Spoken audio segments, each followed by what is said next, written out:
Convidamos nesse momento o doutorando José Júlio do Rego Monteiro Filho,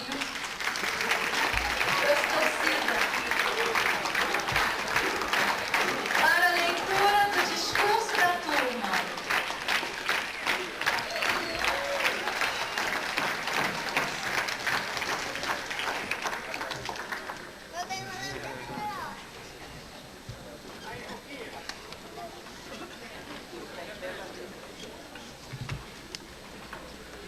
Professor Horácio Macedo, magnífico reitor da Universidade Federal do Rio de Janeiro.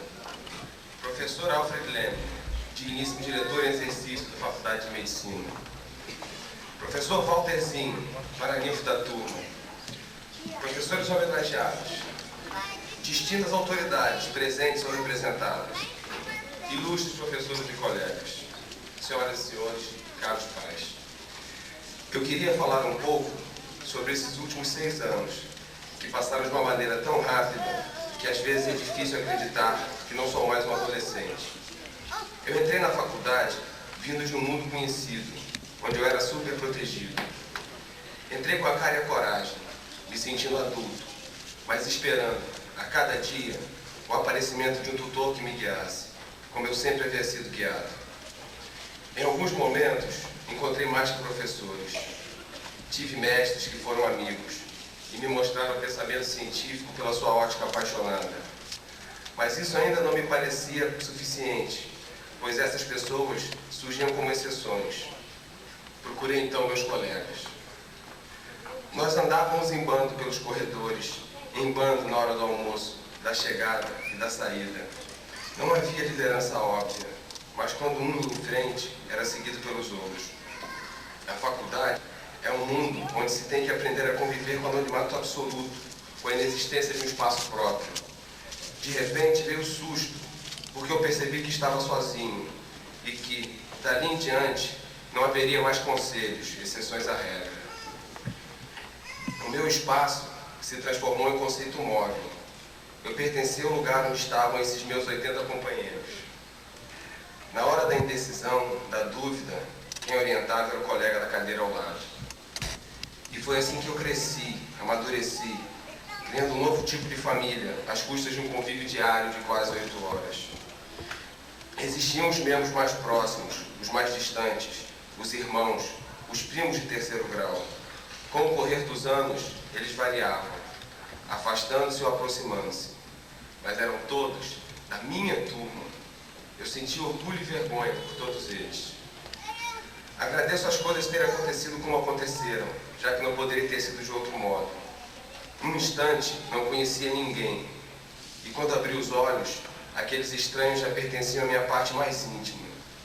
Todos, como eu, vieram com diferentes ideias. Mas havia alguma coisa em comum.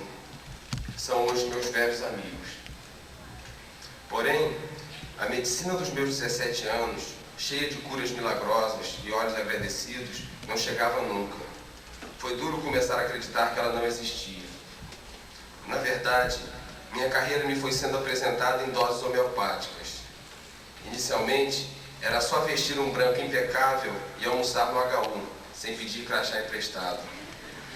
Mas o anonimato, a falta de um mestre continuava. Nós tínhamos cada aula com um professor diferente, e era difícil guardar o nome de todos eles. Não havia muitas recriminações ou cobranças, mas também não havia elogios. Eu ia aprendendo a ser médico quase sem perceber que o tempo passava. Minha formação se dava única e exclusivamente por minha conta e risco, sem que ninguém se interessasse por isto. E havia os pacientes. Inicialmente, eles eram uma incógnita para mim. O fígado deles lhes pertencia, e eu ficava constrangido de lhes apertar a barriga todo dia para ver se ele ainda estava lá. O relacionamento médico-paciente me parecia difícil. Não entendia como poderia ser acessível demonstrando ar de comando, como me aconselhavam. Também isso aprendi sozinho. Não há comando nem superioridade. Não há fórmulas. O que existe é relacionamento humano, puro, simples e honesto de preferência. Foi também através da medicina que entrei em contato com um lado da vida que talvez nunca conhecesse, o da miséria, morte, medo, Muitas vezes até fingi que não vi e ignorei o pavor nos olhos de uma pessoa. Conheci uma população de famintos e uma outra de solitários. Conheci uma realidade medíocre, sem amor. Conheci a ausência de recursos, onde as condutas que aprendi em livros não podiam ser colocadas em prática. Conheci um país de médicos desiludidos.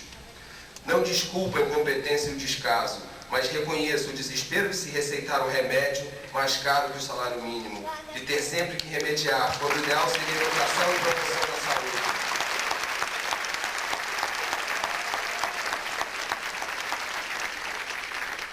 Reconheço a força dos burocratas que nos enredam em malhas de papéis e dificuldades.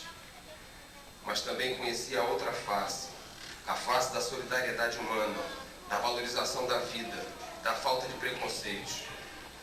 Eu vi a procura da felicidade num conceito mais amplo, que abrange corpo e mente. Eu vi pessoas lutando contra o sistema. Entrei em contato com o prazer do conhecimento, com o prazer de se superar. Cada vez mais e a cada dia eu vejo que tenho mais a aprender. A formação médica é dinâmica. Sei que minha formação só está no início e que ainda há um longo caminho de luta por uma medicina melhor.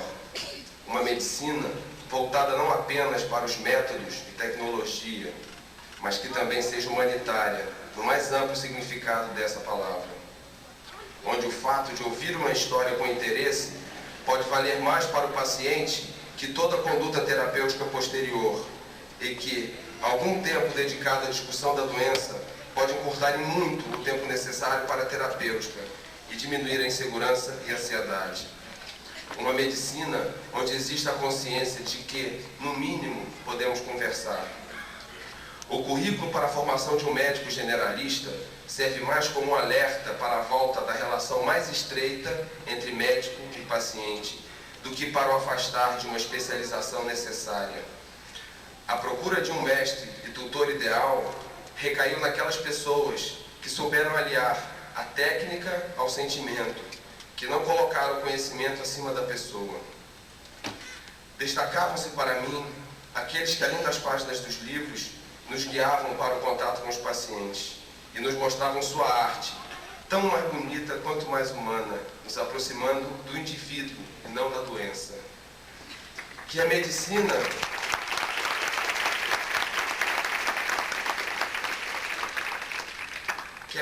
não se utilize de fórmulas para racionalizar o universo, nem seja prepotente a ponto de julgar que seja um dia sabedora e controladora de toda a vida, mas que nos ajude a compreender e apreciar os milagres e a magia da existência.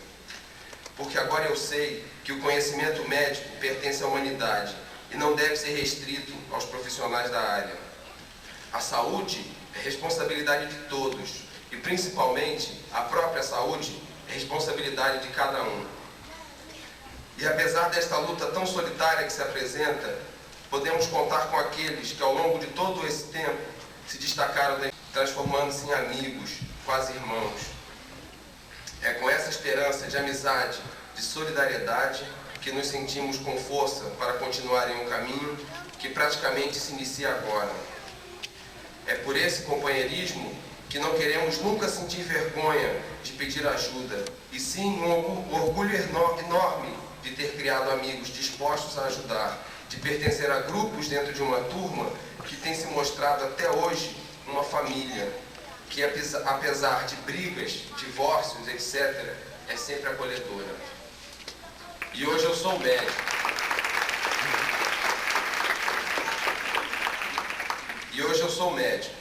Faço aqui meu juramento de nunca esquecer que a vida sempre vale a pena. Mas, por favor, nunca me peçam mais do que eu possa dar.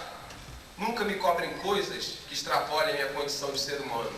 Porque, acima de tudo, eu sou gente.